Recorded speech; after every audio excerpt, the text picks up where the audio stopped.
Porque no sería la Fiscalía General de la República. Pero la resolución que hubo en su momento para desaparecer el sindicato, eso sí podría ser facultad de un ministro de la Suprema Corte. Y yo sí estaría dispuesto a que esa investigación se realizara. A lo mejor por eso mi perfil no les gusta, ¿no? Porque soy muy directo y muy franco y digo las cosas como creo. En el caso de los jóvenes, creo que el futuro del Poder Judicial son los jóvenes, porque son los que van a llegar a este nuevo Poder Judicial. Y creo que los jóvenes, por supuesto, que tienen que empezar picando piedra, pero no como lo hicimos nosotros en su momento. Yo nunca trabajé en el Poder Judicial, pero yo trabajaba como pasante en un despacho. Y siempre te decían, te voy a pagar 10,200 pesos al mes. 10,000 pesos en conocimientos y 200 pesos para tus pasajes. Así era. Yo creo que no se vale que nosotros abusemos de los jóvenes. Y además, en 10 años, todos los que veamos en la carrera judicial serán los jóvenes que inician el día de hoy. Entonces, por lo menos el 20-25% de toda la gente que ingrese tienen que ser jóvenes, que se les tiene que pagar, se les tiene que dar seguridad social y tienen que ser el futuro de lo que va a ser el Poder Judicial de la Federación y los poderes judiciales locales. Lo que preguntaba el compañero, que si no corremos el riesgo de que lleguemos ministras o ministros o magistradas o magistrados o jueces o juezas que dejen de ser un contrapeso para los demás poderes. El Poder Judicial en su conjunto es un contrapeso. Los ministros no somos un contrapeso. Y eso me parece que hay que entenderlo desde el día 1, porque en este momento sí tenemos ministros y ministras, tenemos una ministra presidenta que a escondidas con el presidente de un partido político de oposición y que nosotros nos enteramos porque se filtró la noticia. Ahí sí están jugando a la política y ahí sí están jugando a que la Corte va a emitir resoluciones políticas. Eso no es ser un contrapeso, porque el contrapeso es el Poder Judicial en su conjunto, no la ministra presidenta. Respecto a lo que comentaba el compañero, entiendo perfectamente lo que usted me habla, porque a mí que me critican tanto de defender a personal militar, ¿sabe usted cuál es el porcentaje de mexicanos que no hablan bien el español y que pertenecen a las Fuerzas Armadas? Y que muchos de ellos han terminado siendo sentenciados por delitos que no cometieron y que me han criticado muchísimas veces, los pseudo luchadores de derechos humanos, y que siempre se los he dicho. Sí, aquí tú acusas que personal militar cometió un delito, un homicidio contra civiles, es correcto, y se le va a juzgar. Pero ¿sabes qué? Al que tienes aquí, al que estás juzgando, al que ya declaraste culpable, es una persona que no habla ni siquiera bien el español, es un soldado indígena, que hiciste que que sí cometió el delito, lo estés protegiendo para acusar a y como yo he tenido el valor de decirlo, salen a atacarme abiertamente. No importa, porque no importa ni siquiera si llego a ser ministro de la Corte o no. Aquí tienen grandes perfiles que pueden escoger de cualquiera de ellos, pero lo importante es que si vemos nuevos milagros de la Cuarta Transformación como lo hemos visto, pues que entonces aprovechemos la oportunidad y salgamos a votar por el mejor perfil que ustedes, el que les caiga bien. Yo a lo mejor no les caigo bien porque me veo muy fifí, a lo mejor no les caigo bien porque ahora resulta que los hijos de los militares no tenemos derecho a aspirar a ser ministros de la Corte, o porque un día se me ocurrió tomarme una caguama y lo subí a las redes sociales. Ese soy yo y no lo voy a cambiar nunca, y por eso vengo a una asamblea informativa, porque así es como me enseñaron a mí, que nosotros no es nada más venir a hacer un soliloquio, hablar, están bien recibir las preguntas y contestar siempre de frente. Incluso puede ser álgida la conversación, pero siempre con respeto. Muchas gracias. De haber venido a esta asamblea. Pues muy bien, me siento muy contento, eso es lo importante. Asambleas informativas, platicar con la gente, que conozca nuestro proyecto. Muchas gracias, candidato César Gutiérrez Priego. Eso. Al final, lo que me impactó más fue un comentario de un compañero que dijo: ¿quién iba a pensar que íbamos a estar discutiendo hoy al Poder Judicial? Porque en el origen, el movimiento, las comunidades, es decir, ustedes, habían empezado peleando por servicios, peleando por derechos humanos básicos, porque se cumpliera lo que decía la ley. Y fuimos avanzando, fueron ustedes avanzando, estaban todos los candidatos con aquí. poder legislativo, luego poder ejecutivo, pero realmente no habíamos pensado nunca en el poder ¿Quién judicial. falta? Ahí está, Paz. Por una cosa que es todavía más grave que lo que ya se dijo en esta mesa, porque el poder judicial en realidad deberíamos multiplicarlo por 4 o 5 para tener el número de personas juzgadoras que la sociedad mexicana necesita. Ahora, ¿por qué no sentimos más esa urgencia? Por lo que también ya se dijo, porque el poder judicial, tanto en los estados como en la federación, para lo que sirve es para solamente una pequeña élite, porque las cosas se resuelven entre amigos, entre conocidos, entre una clase social que estaba acostumbrada a eso. Y, por cierto, cuando estábamos a la mitad del debate sobre si hacemos la reforma o no la reforma, en Mexicalcingo, una compañera me dijo, bueno, aprovechando que está el Poder Judicial de huelga, ¿no podríamos empezar nosotros a resolver nuestros problemas? Claro que sí. Lo más interesante del asunto es que de por sí la población mexicana ha estado resolviendo por sí misma los problemas. Piensen ustedes que de acuerdo con los estudios internacionales que ya también se mencionaron aquí, solamente una pequeña parte, probablemente el 30% del 30%, es decir, algo así como el 15% de la realidad conflictiva, llega alguna vez a un tribunal. ¿Por qué? Porque los tribunales están organizados para atender únicamente a quienes tienen manera de activar el sistema jurídico. Ahora, ¿por qué quiero yo entrar a ese proceso? Porque en mi experiencia, soy un abogado, pese a mí mismo, traté de escaparme y estudiar ciencia política porque el derecho formalista que solamente sirve a unos cuantos es la cosa más aburrida del mundo. Y por eso es tan formalista, porque para no quedar mal con nadie en la pequeña élite, todo el mundo siempre dice, es que es la forma, es que esta es la regla jurídica que ahora tiene que aplicarse. Lo que tenemos que hacer es encontrar a alguien que nos diga cómo aplicarla de otra manera. Pero no estamos atendiendo los problemas reales. ¿De qué le sirve el respeto al debido proceso a un compañero indígena que para ir a firmar lo que el juez penal le dijo, tiene que gastarse en 2 meses lo que gana en dinero en efectivo durante un año? ¿Por qué? Porque tiene que atravesar el estado completo. ¿O de qué le sirve a un habitante de los Altos de Jalisco que se presenten 5, 10 juicios de amparo para detener una presa si la Suprema Corte jamás los va a traer? Tuvieron que esperar en los pueblos de Tamacapulín, Acacijo y Palmarejo que la grilla en el Poder Legislativo jalisciense se armara de tal manera que hubiera una controversia constitucional. Ahora bien, acuérdense ustedes cómo llegamos a este momento. Llegamos a este momento no porque el movimiento popular hubiera deseado reformar el Poder Judicial. Era tan chiquito y era tan poquito lo que hace el Poder Judicial en México que no estaba en nuestro horizonte de organización. Lo que hicimos fue proponer cosas mucho más pequeñas. Propusimos que se eligiera a los miembros del INE y al Tribunal Electoral. Pero en el Congreso Federal no se dejó pasar eso, y entonces ¿qué ocurrió? Que el movimiento siguió adelante y nos dimos cuenta que había que cambiar todo el Poder Judicial. Yo mismo confieso que estaba un poco espantado. Todos los jueces, todas las juezas, esa elección así de complicada como la estamos viendo, ahora sí que nos la buscamos colectivamente. Pero es un triunfo. La Suprema Corte tiene, me voy hasta la punta ahorita, que reconocer en la nueva etapa que ustedes, hombres y mujeres del común, lograron irrumpir popularmente, como dice el nombre de ustedes, y como plebeyos obligaron a que nosotros, los abogados que somos formalistas, estuviéramos pensando en ustedes. Y termino nada más con un detalle.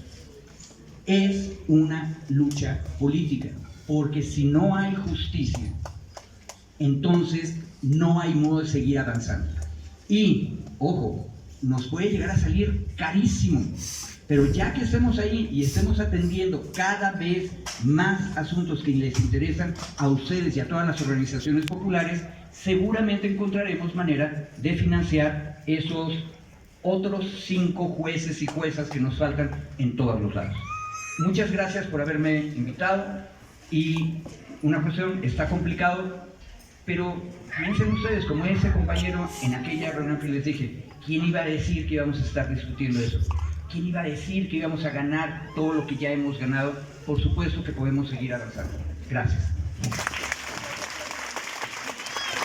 Muchas gracias. También el miedo que se perdiera el contrapeso, que era el tercer poder del pueblo, ¿no? Al politizar.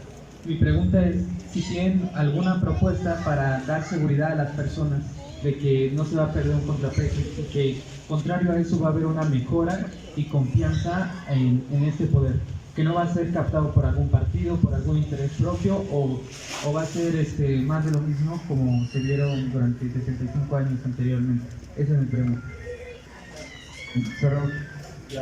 Buenas tardes. He escuchado con mucha atención todas las propuestas de todos y cada uno de los candidatos, las cuales resultan muy interesantes. En especial yo quisiera dirigir una pregunta a la licenciada Sara Irene Herrerías, de si me puede comentar qué casos ha tenido y cuáles son de ellos los que ha resuelto. Creo que es una persona que ha tenido casos mediáticos a la luz de la República Mexicana, y sería interesante que nos comentara, y en base a eso, y en base a todo lo que nosotros hemos escuchado, decidir nuestro voto. Gracias. Bien, cerramos con una última participación. Bueno, buenas tardes.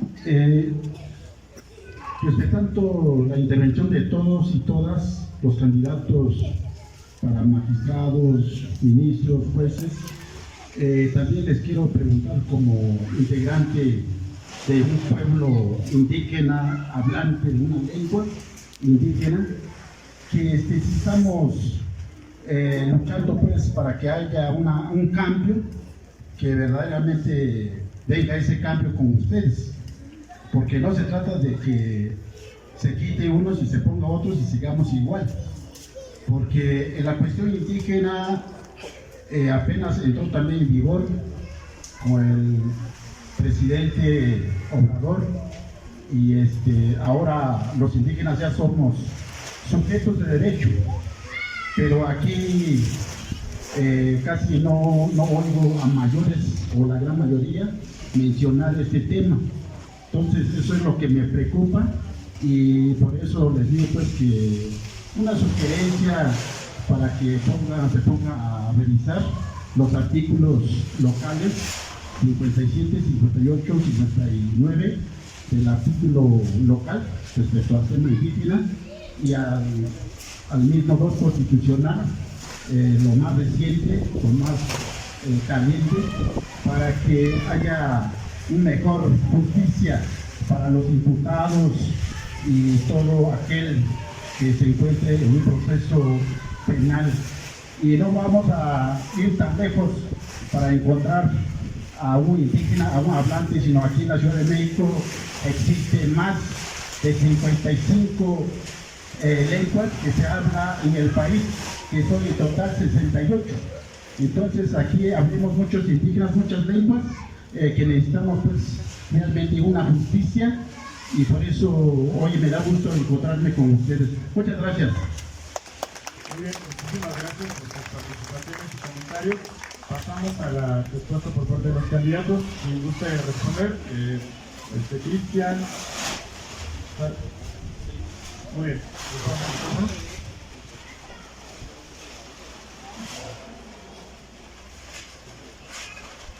Sí, muchas gracias. Primero quiero dirigirme al compañero que nos comenta que pertenece a una comunidad indígena. He de decirle, señor, que yo estoy muy interesada en ese tema. En lo personal, he representado personas que pertenecen a comunidades indígenas.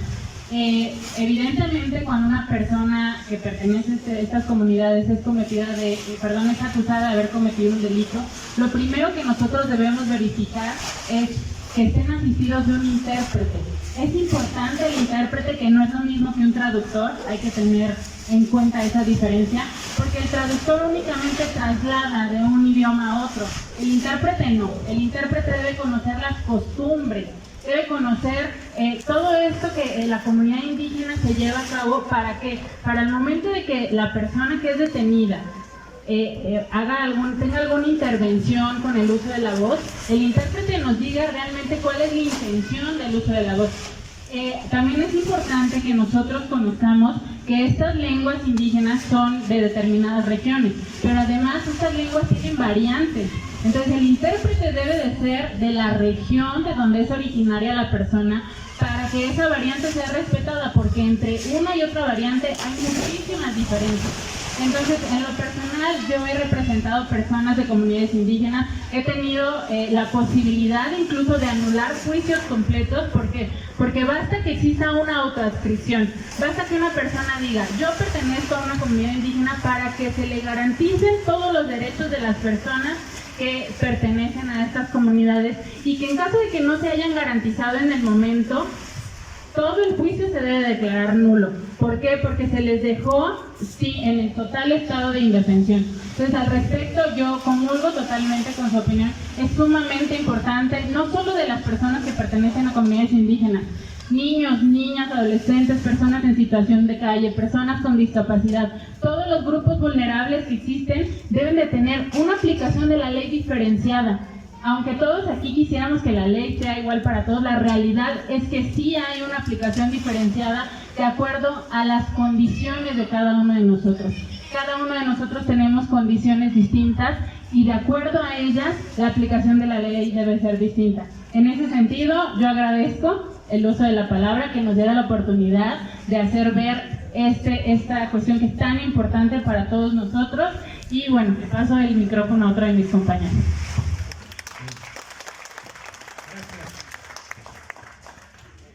Yo voy a responder rápidamente a Rebeca Nieto.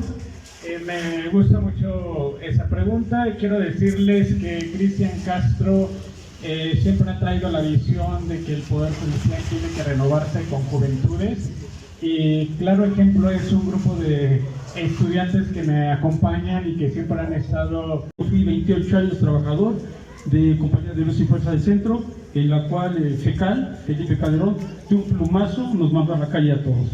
¿Qué pasa? Que dentro de nuestro contrato colectivo de trabajo tenemos una cláusula en la cual, si se nos acababa el trabajo, seríamos absorbidos por Comisión Federal de Electricidad. Al igual, Comisión Federal tenía una cláusula de absorbernos a nosotros de ocurrir algo con Luz y Fuerza. ¿Qué pasó? Que lo que viene siendo la Cámara de Diputados, al ver nuestro contrato colectivo, nos da la aprobación para pertenecer a la Comisión Federal, y igual en el Poder Legislativo. Pero resulta que cuando llega al Senado, ahí lo declaran inconstitucional y nos dejan en la calle a 44,000 trabajadores, así de momento.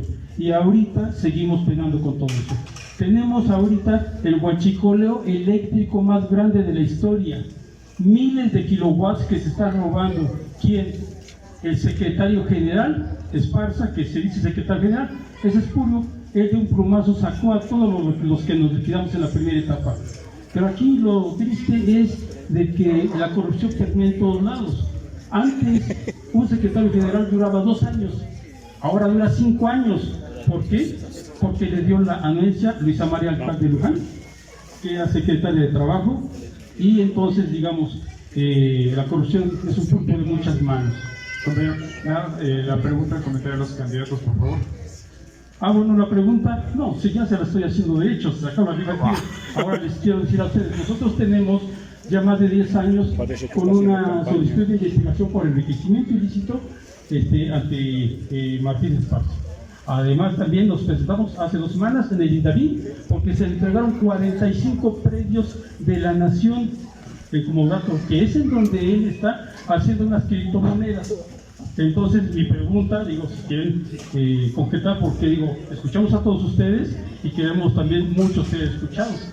Entonces, yo espero que así como vinieron a darnos su punto de vista y a pedir su voto, que se los vamos a dar, tengamos las puertas abiertas y no se cierren a piedra y lodo. Ahora, el comentario es el siguiente. Tenemos nosotros, los electricistas, solicitudes de investigación por enriquecimiento ilícito desde hace más de 8 años que no han progresado. ¿Sí? Tenemos también muchas demandas en cuanto al robo de energía eléctrica. Tenemos la solicitud para que se retiren más de 20,000 empresas que están dando el servicio que hacemos nosotros, que les sale mucho más caro a la nación. Quisiera saber, de acuerdo a la categoría que tienen cada uno de ustedes, ¿cuál sería su respuesta para acabar con esta, digamos, enquistada, es que no tengo palabras para decir, porque una corrupción enquistada a todos los niveles? Acaba de estar Loreta Ortiz, que también es candidata, en el Sindicato Mexicano de Electricistas, dándole el espaldarazo, y yo creo que empezó mal, porque el Sindicato Mexicano de Electricistas es un sindicato de vanguardia que ha dado la lucha, que cuando querían desaforar a Andrés Manuel López Obrador, fue el único que sacó un desplegado a plana completa. Además, hemos sido los únicos que hemos estado apoyándolo todo el tiempo a través del tiempo. Se va a dar una reforma al Poder Judicial y yo espero de ustedes su mejor esfuerzo, que tomen en cuenta mis palabras y que revisen este caso, y si necesitan datos, documentos y lo que necesiten, pues con todo gusto se lo voy a dar, porque no es posible que a unas personas les vengan a cobrar la luz con la amenaza de cortárselas, cuando en otro lado aquí un Huachinango se quedó con el pueblo sin luz porque están las fábricas haciendo criptomonedas para un particular. Cerebro.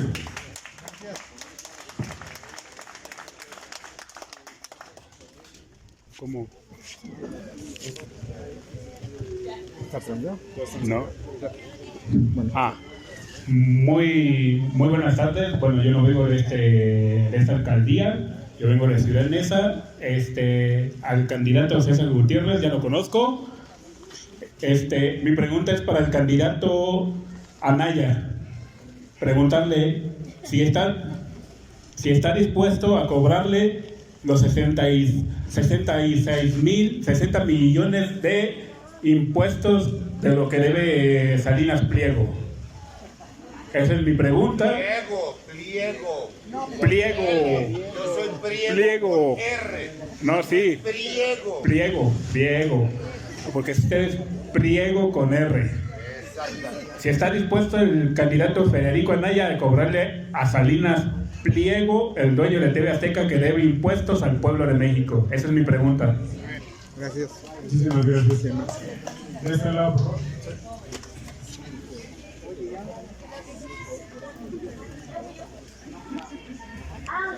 Gracias.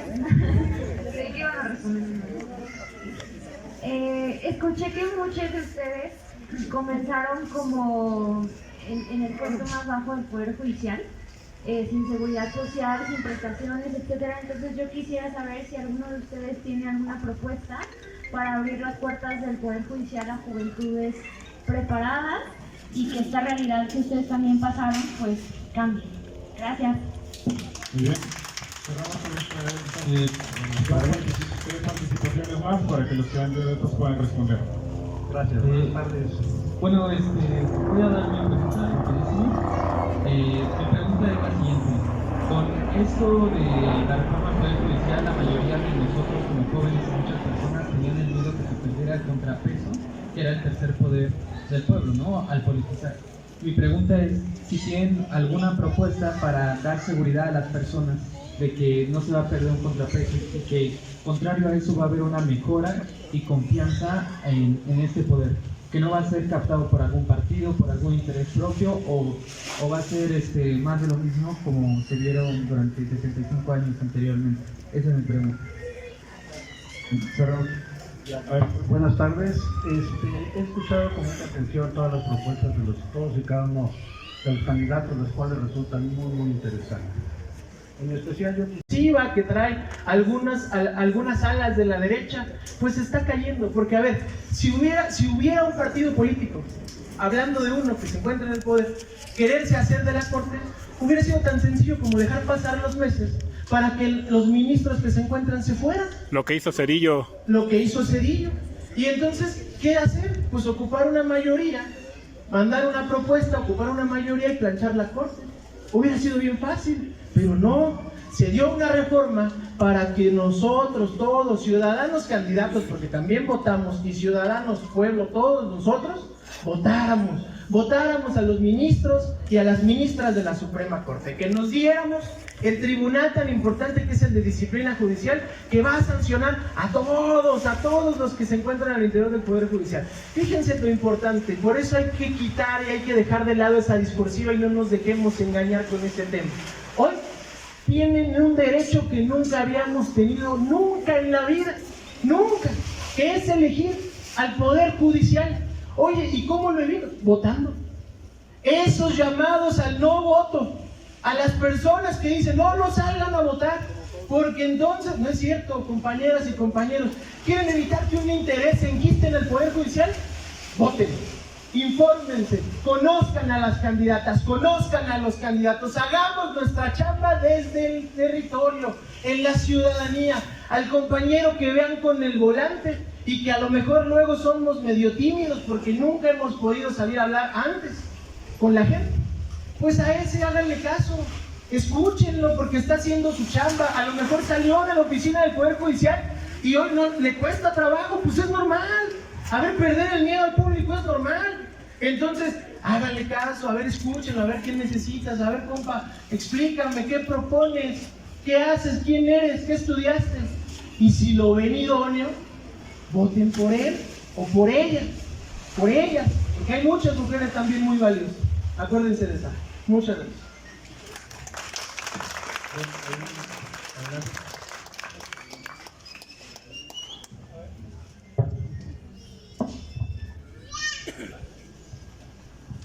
Miren, vecinas, vecinos, hay que recordar que esta elección tiene por objeto elegir a las personas que van a juzgar los asuntos que nos interesan a todos, no solo los asuntos en materia penal, sino en materia civil, familiar, del trabajo, en materia de salud.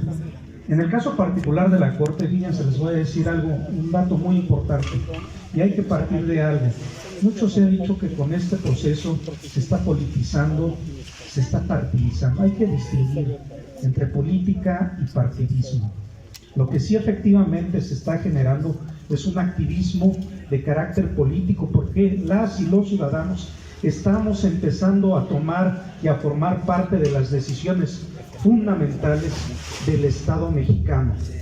Hay que recordar que el Poder Judicial es uno de los 3 poderes que integran el poder del Estado mexicano. Tenemos el poder legislativo que crea las normas, tenemos el poder ejecutivo que las aplica, y ahí ya nosotros elegíamos a quienes son los que crean las normas y quienes aplican las leyes, pero nos faltaba un elemento importante, el elemento de quienes van a juzgar, quienes van a resolver los conflictos que deriven de la aplicación o de la interpretación de las leyes.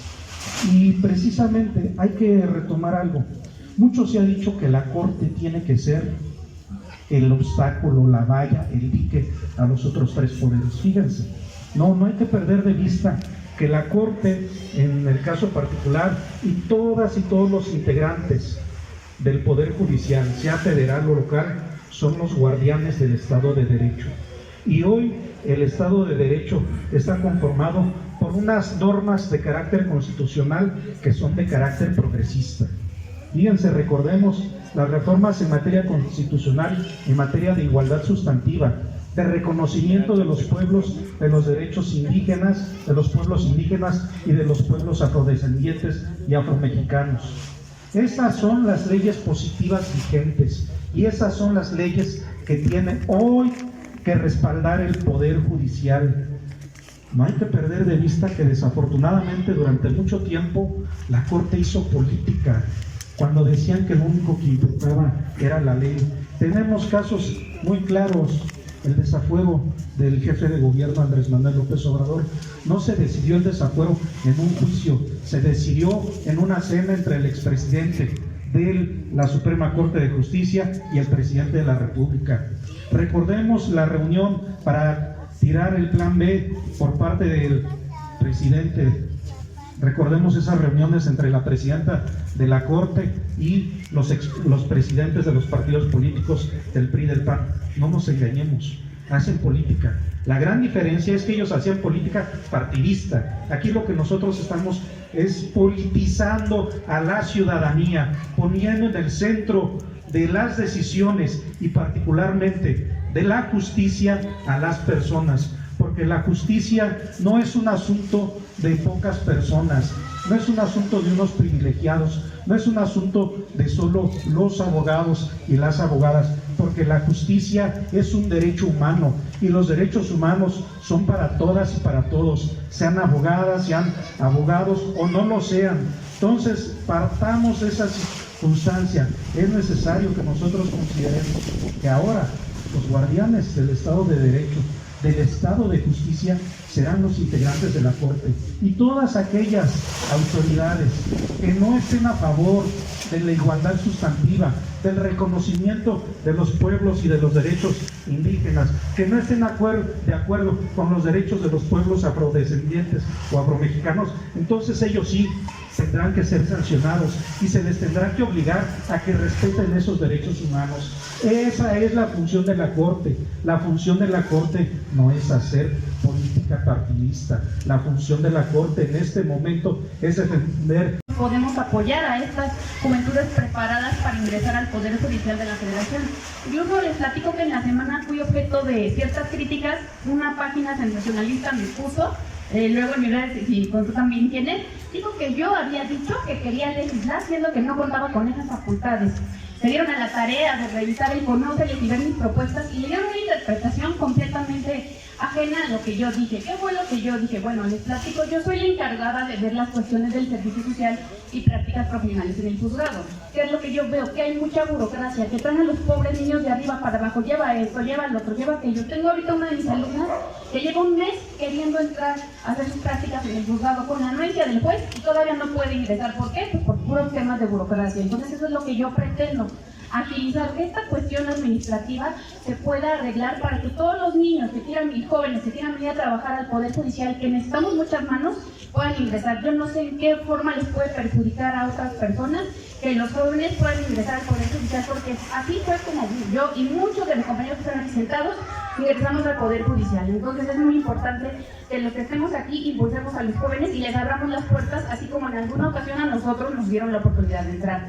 Y por otra parte, en relación al compañero que nos platicaba de estas cuestiones tan importantes, sensibles de las personas indígenas, en la materia administrativa pues tenemos estos asuntos cuando regularmente con conflictos de dotación de tierras, límites, estas cuestiones. Evidentemente aquí pues hacemos uso de la suplencia que evidentemente opera para ellos. Si llega a ser necesario que ocupen un intérprete, pues los mandamos a traer. Pero justo esta materia también es muy importante, casi no la tocamos, pero es muy importante y me comprometo en mi contenido subir alguna información al respecto, porque también en la materia administrativa tomamos mucho este tema. Muchas gracias.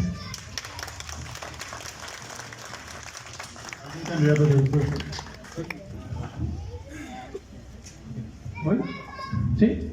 Ok, hola, igual contestando a la compañera en el tema de servicio social, lo que es prácticas judiciales. De hecho, en mis redes sociales tengo una entrevista con una chica, precisamente que actualmente está en esos temas de servicio social. Y ella, pues sí, de hecho, le ha echado muchas ganas. Yo soy realmente quien la apoya a enseñarle. Y como dicen, o sea, no enseñarles nada más de, pues, oye, que necesita que les traigas esto. No, que sea algo integral, algo que necesites. Oye, que es el juicio de amparo. De hecho, la dinámica con ella es, oye, estudia, revísate que es un acto de autoridad, mañana te pregunto y vamos a ver esta demanda, analízala tú. Esa es la dinámica. ¿Por qué? Porque yo lo viví. Yo supe que es que pues, regieran de meritorio y, es que es lo que no queremos hacer todos, que lo haga el meritorio. Y eso, la verdad, pues creo que no es parte de la formación que debemos de tener en el Poder Federal. Precisamente atendiendo esa circunstancia, hablar con el nuevo Tribunal de Disciplina, ya el Consejo ya está en lista de extinguirse, y que les haga también los trámites más sencillos a la juventud, porque luego están sufriendo de, no, es que las horas no fueron efectivas, es que la registré pero el sistema no me la capturó, y cosas así que en verdad, pobre chica, la veo batallar muchísimo, y luego me da mucha tristeza que el sistema no se lo permita, ¿no? Que ese es un tema que ellos hacen planes, incluso de, ya voy a liberar mi servicio social y viene un diplomado y ya con eso me titulo. Pues el bendito sistema del consejo no funcionó, sucedió algún tema en particular y la chica ya perdió su diplomado para titularse, entonces los tiempos ya no lo dieron. Y cuando ella podía titularse en unos meses, ya se le fue un año. ¿Por qué? Porque tiene que esperar otro diplomado, otra circunstancia o ver la tesis, que bueno, por los tiempos a veces no es muy fácil. Aquí mi propuesta concreta es que haya un programa pues más amplio precisamente de prácticas de servicio social y pues que cuando los chicos terminen que se les dé la opción precisamente también si quieren estar en el Poder Judicial pues que se les dé el nombramiento, ¿no? Porque pues si ellos también le echaron ganas y están poniendo ese empeño de aprender, de ayudarnos a nosotros, porque pues sí, en el servicio social no se les paga, a veces se les da una pequeña prestación pero es mínima, para que ellos también incluso que tengan ese apoyo y que puedan, el transporte mínimo. Hay chicos que vienen de otras entidades, que vienen del Estado de México hasta Lázaro, les cuesta venir y luego pues en los desayunos de, no, pues es que nada más me comí una manzana de... También eso es triste y es la realidad que yo viví, por eso me identifico mucho con eso y es la idea de mejorar esa circunstancia para que los jóvenes, los chicos que están buscando una oportunidad tengan los medios precisamente para definir un cargo ahí, porque pues si nos ayudaron y estuvieron al pendiente por 6 meses, 3 meses, lo que sea, pues puedan acceder a esos cargos, ¿no? Oficial y pues bueno, ya dependerá de ellos y que sea la plataforma para que ellos también se puedan integrar a este Poder Judicial Federal. Gracias. Gracias. Igual con la respuesta a la compañera Rebeca, mira, una propuesta muy importante. Desde el Tribunal de Disciplina Judicial voy a establecer canales de comunicación con el nuevo órgano de administración. Acuérdense que son 2 órganos que se están creando. Desaparece el Consejo de la Judicatura y se implementa el Tribunal de Disciplina Judicial y con el órgano de administración. Bueno, tenemos que tener esa comunicación con el órgano de administración, quien es el que va a mover los recursos, por eso es importante. ¿Y cómo? Hay que buscar redefinir al joven al interior del Poder Judicial y también al joven abogado al exterior del Poder Judicial. Porque hoy, yo que he tenido la oportunidad de ser también docente en diversas universidades, me doy cuenta cómo es que mis alumnos batallan muchísimo con sus trabajos al interior y al exterior del Poder Judicial. No tienen prestaciones, no tienen un salario, no cuentan con un contrato, no tienen seguridad social. Hay que ir más allá, hay que ir al tema de fondo. A ver, ¿queremos jóvenes trabajando? Pues hay que darles un trato digno, hay que darles todo el respaldo de la ley para que puedan llevar a cabo su trabajo. Y sobre todo, a ver, compañeras y compañeros, tenemos que poner muchísima atención en los jóvenes, porque es la generación, o somos la generación, porque tengo 31 años todavía en esa categoría, somos la generación que viene, los que vamos a trabajar para los que siguen en el Poder Judicial y en toda la Ciudad de México, en nuestro caso en la ciudad. Entonces, tomando en cuenta y siempre siendo empáticos con las víctimas, igual con las personas, con los imputados, tenemos que, cuando vemos un expediente del Ministerio Público, tiene que ver con objetividad las pruebas y tiene que ver los derechos de ambas partes. Pero también, como impartidora de justicia, me di cuenta, como 13 años de proyectista de sala penal, que siempre en cada conflicto hay una versión de los hechos, por el imputado, por las víctimas, por los testigos, y tenemos que siempre ser objetivos, tanto aplicar la ley y las constancias. Y un caso que me duele mucho reciente de una organización criminal que robaba bebés en varias entidades federativas, hablando de esa malentendida autonomía judicial en donde interpretan las normas a su beneficio por corrupción, en donde mataron a los padres de un bebé para robar al bebé y a la mamá y a la niña de 8 años para robar al otro bebé. Hicimos cateos simultáneos y una de las personas huyó con 2 de los bebés. La detuvimos en una casa en donde pudimos entrar porque es legal entrar a la casa porque tenía a los bebés que corrían riesgo, y el juez calificó de ilegal la detención y dejó en libertad a esta persona. Al día siguiente obtuvimos la orden de aprehensión y ya ganamos el recurso de apelación en donde fue detención legal, pero a esta persona no le hemos logrado aprender. O en el caso de Lidia Cacho, en donde al empresario Jan Curi lo dejaron en libertad un colegiado, interpretando que cuando dijo que esta vieja o este coscorrón, que coscorrón no era tortura, o que vieja se beneficia a todas las mujeres. Literal, esos fueron los argumentos del colegiado para dejar en libertad a este empresario. Y recientemente Mario Marín, que está en prisión por este caso, pero que finalmente le habían modificado la libertad cuando tiene toda la oportunidad de irse, y logramos que regresara a prisión.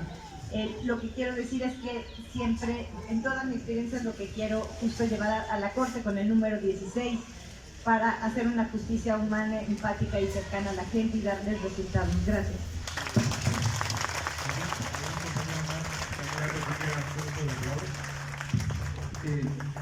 Lo que pasa es que hubo una pregunta directa. Por supuesto que todas las ciudadanas y todos los ciudadanos tienen que pagar sus impuestos. Ahora, ¿cuál es la injusticia más grande de este mundo? Salinas Pliego es una de las fortunas más grandes del planeta. Por lo tanto, puede pagar cualquier tipo de abogados que hagan los argumentos más especiosos, complicados y elegantes posibles. Y luego, si le va mal, todavía puede impugnar uno por uno a todos los ministros y ministras de la Corte para detener la acción y seguir jineteando lo que debería haber pagado. Problema estructural detrás de esto. 8 de cada 10 asuntos en la Suprema Corte, si no es que un poco más, son cuestiones de impuestos. ¿Debería la Corte ocuparse tanto de esos asuntos? No. Debería ocuparse de una inmensa cantidad de problemas que tienen que ver con dos preguntas otras. Entonces, mi primera respuesta, por supuesto que hay que obligar a todos los grandes empresarios a pagar los impuestos que tienen que pagar. Y por cierto, me consta, si ustedes lo ven en las encuestas de simpatía por los movimientos populares, que hay una inmensa cantidad, también es una minoría, de empresarios pequeños y medianos que dicen, nosotros sí tenemos que pagar impuestos porque esos gigantes no pueden pagar. Bueno, entonces es algo necesario. Y se lo estoy diciendo a ciudadanos y ciudadanos que todos los días pagan impuestos, ¿verdad? Ustedes. Bueno, otra cosa, la Corte tiene que atreverse a dejar muy claras las reglas sobre estos asuntos impositivos y encargarse de otras cosas más complicadas. El compañero Ciro del Sindicato Mexicano de Electricistas contó un caso concreto que es tremendamente complicado. La pregunta es, ¿tendría en algún momento la gran justicia constitucional, el Tribunal Constitucional, que ocuparse de ese tipo de broncas? Yo digo que sí, porque lo que la Suprema Corte es en el sistema grande constitucional de nuestra federación es un poder que tiene que hacer, como ya dijo aquí otro compañero, política, no partidista, pero sí política y contrapesos. ¿Qué pasa cuando no hay arreglo posible entre la legislatura de Nuevo León y el gobernador de Nuevo León? Y el peligro es que Nuevo León se quede sin gobierno práctico. La Corte tiene que resolver las controversias y no dejarlas guardadas en el escritorio durante 2 años, sin solución. Pero igual tiene que decir, en esos casos en los cuales la autoridad está permitiendo que el espíritu miserable de Gonzalo N. Santos, el gran cacique, que dice, igual que Porfirio Díaz, ese gallo quiere maíz, y entonces lo que tenemos que hacer es darle algo al líder para que se arreglen las cosas políticamente en lo oscurito. La Corte tendría que decir cuáles son los estándares grandes de negociación con los distintos poderes. La Corte se dedica 8 de cada 10 asuntos a los impuestos de una minoría diminuta y no atiende las broncas políticas que todo el tiempo están surgiendo y se mal resuelven. Si hiciera eso sin ser partidista, podría ser un perfecto contrapeso en el sentido constitucional de la palabra, como nos preguntó el compañero. Pero para eso necesita ir a lo que otra compañera nos dijo aquí también, cada caso concreto. Y por eso, como es tan difícil decidir en casos concretos, regreso al tema al que nos convocaron ustedes, ¿por qué ustedes tienen que decidir porque ustedes tienen que escoger gente que sea capaz de oír a las varias partes, darse cuenta del tamaño político que tienen las cosas y tener una corte que actúe